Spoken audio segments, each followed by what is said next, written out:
Sunil. I am 8 years old. আমার বয়স 8 বছর। I have many friends and Rahat is.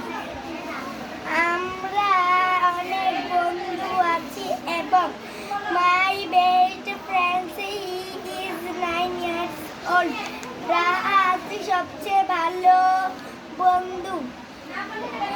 He lives near my house and we go to the same school. সে আমরা বাড়ির কাছে থাকে এবং আমরা একই বিদ্যালয়ে পড়ি।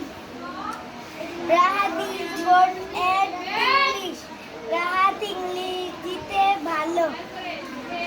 In the afternoon we play football. বিকালে